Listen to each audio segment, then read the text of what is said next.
Masechet Sanhedrin, résumé du Daf Nun Bet. La Mishnah ici commence à traiter la mitzvah de la Srefa. Donc on a vu jusqu'à présent la mitzvah de la Skila, comment on l'a fait. La Mishnah ici commence à traiter la mitzvah de la Srefa. Comment est-ce qu'on applique la mitzvah de la Srefa à quelqu'un qui est condamné à mort et qu'il faut donc le brûler? Qu'est-ce que ça veut dire le brûler? La Mishnah décrit exactement de quelle manière on le bloque, on lui ouvre la bouche de force, il y a deux systèmes, et on lui jette dans la bouche un métal bouillant fondu pour qu'il y brûle ses entrailles. La Mishnah ramène encore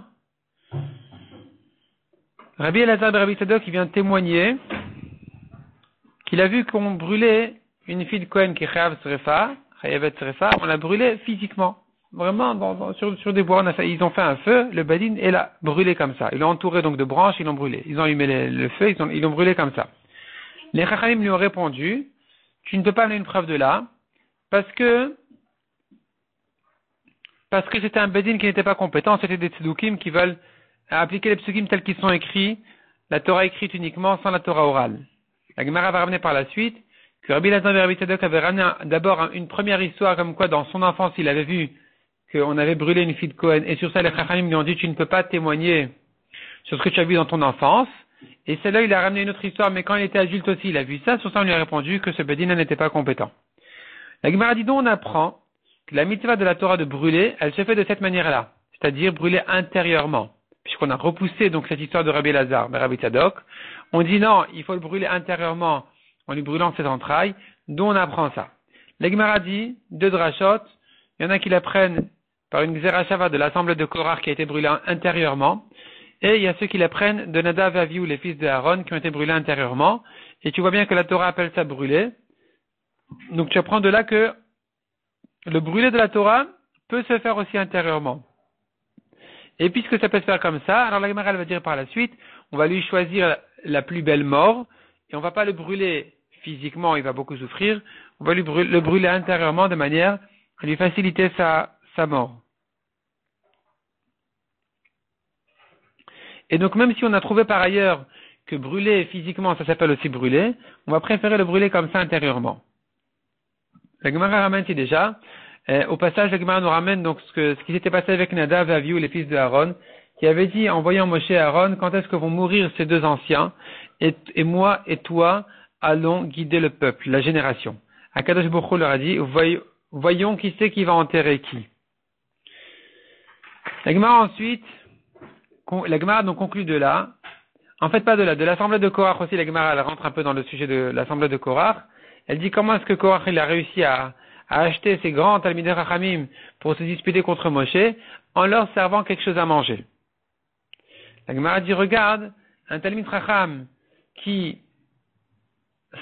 apparaît à un Maharet, aux yeux d'un Maharet comme un objet très précieux, comme une cruche en or, et plus il se rapproche du Maharet en discutant avec lui, après même en profitant de lui, plus ça rabaisse son kavod aux yeux du Maharet, jusqu'à ce que finalement, le Maharet il le met dans sa poche, et voilà que donc Korach a réussi à prendre cet Talmidei Chachamim là pour se disputer contre Moshe Rabbeinu. La Gemara raconte sur un des Amoraïm qui avait brûlé une fille de Kohen, physiquement. Il a allumé le feu autour d'elle et il a brûlé comme ça. La Gemara dit il s'est trompé, il a fait deux erreurs. Premièrement, il faut brûler intérieurement comme on a dit. Deuxièmement, du temps des Amoraïm, on ne pouvait plus condamner quelqu'un à mort. C'était que du temps des Kohen, du Beth Amikdash qu'on pouvait le faire. Mishnah suivante. Comment on applique la mitzvah de Saïf, de Hereg? On le tue à l'épée. Comment ça? Machloket, soit on lui coupe la tête, donc quand il est debout, soit on lui pose la tête et on la coupe comme ça. Pourquoi cette machloket? La Gemara dit, bien sûr que il vaut mieux debout que lui poser la tête, ça fait vraiment comme le bœuf. Et donc, pourquoi Rabbi Yehuda dit de lui couper la tête quand elle est posée? Répond Rabbi Yehuda, c'est vrai que c'est moche comme mort de le tuer comme ça, mais puisque les goïms, ils ont l'habitude de couper la tête à quelqu'un qui est debout, alors il vaut mieux ne pas le faire parce que la Torah a dit de ne pas aller dans les habitudes et les lois des goïms. Et donc, c'est pas comme ça qu'il faut le tuer. Mais les Chachamim disent, on ne craint pas ce problème, puisque c'est la Torah qui a dit, donc c'est pas d'eux que nous avons pris exemple.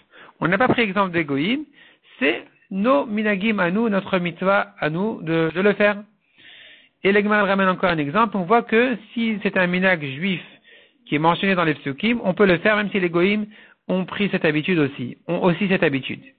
L'Egmara ramène encore quelqu'un d'autre qui sont ceux qui sont chayav saïf. Qui c'est qui est tué à l'épée? Le rotseach, l'assassin, celui qui a tué un juif, et les gens de la ville qui a fait Avodah Zara. Concernant la ville Iranidachat, le pasuk dit clairement, tu vas les tuer à l'épée. Concernant celui qui a tué un juif, dont on sait qu'il est tué à l'épée lui-même, la Gemara ramène des psukim dont on apprend ça. La Gemara ramène deux psukim. Soit on apprend d'un pasuk qui dit concernant celui qui a tué son esclave, de venger sa vengeance, on apprend des psukim qu'il s'agit de le tuer à l'épée. Et la Gemara va élargir ça à n'importe quel juif, c'est-à-dire n'importe qui l'aura tué, c'est comme ça qu'il faut le tuer. Soit la Gemara dit, on apprend du pasuk concernant la Egla Arufa, et la Egla Arufa, elle est aussi tuée à l'épée, au couteau, le couteau débouché à sa nuque. Ici aussi, on va le tuer à l'épée, mais plus joliment, c'est-à-dire du côté de la gorge et pas de la nuque. Mishnah suivante, comment on applique la mitzvah de Chenek, celui qu'il faut étrangler. Alors on le bloque, on l'enfonce dans du fumier jusqu'à ses genoux pour pas qu'il bouge, et on l'étrangle avec un foulard, chacun tire de son côté, jusqu'à ce qu'il meure. La Gemara ramène la dracha concernant la vera de Eshatish, une femme qui a trompé son mari, une femme mariée. Elle est en Chenek. Bat Israël, elle est en Chenek. Donc la Gemara ramène le pasuk concernant ce Chenek là, et elle fait des drachas sur le pasuk, c'est-à-dire un homme qui est allé avec une femme d'un homme, la femme de son ami, un homme qui est allé et pas un enfant, une femme d'un homme et pas une femme d'un enfant, qui est la femme de son ami et pas d'un goy, mourir, il mourra. Il sera mis à mort. De quelle manière? La Torah n'a pas précisé, mais on sait qu'il s'agit de Chenek. La Gemara explique d'où tu sais qu'il s'agit de Chenek. Ça dépend. Ça dépend d'un marloquette. Si tu penses, comme les Chachanim qui ont dit que Chenek c'est la plus facile des méthodes Bedin, alors quand la Torah ne précise pas de quelle manière le tuer, automatiquement tu l'amènes, tu le tires vers la plus facile des méthodes Bedin qui sera Chenek. Parce que tu ne peux pas lui faire une khumra sans savoir que c'est ça ce que la Torah voulait dire. Soit tu considères que tu vas comme Rabbi Shimon qui dit que Chenek c'est pas la plus facile des méthodes Bedin, mais on apprend par une racha que quand la Torah te parle de mourir, stam mita c'est Chenek. Pourquoi? Parce qu'on le compare à mita bidei shamaim. De même que quelqu'un qui est chayav mita bidei shamaim, donc il sera tué par le ciel, il est tué sans laisser de traces. Ici aussi, quand la Torah te dit il sera tué par le Bedin, sans préciser de quelle manière, il est tué sans laisser de traces. De quelle manière donc il faut le tuer? En l'étranglant, parce que c'est ça la manière où finalement on ne va pas laisser de traces sur lui, c'est pas l'épée ou quoi. Et donc, tu comprends que c'est cette manière-là que la Torah voulait dire qu'il faut le tuer. Donc, même si c'est pas la moins dure des méthodes Bedin, même si c'est pas la plus facile des méthodes Bedin, il y a plus facile que ça d'après Rabbi Shimon, eh bien, c'est quand même comme ça qu'on va le faire parce que, comme on a dit, on apprend de cette rachat-là que la Torah, elle fait allusion à Chenek et pas autre chose.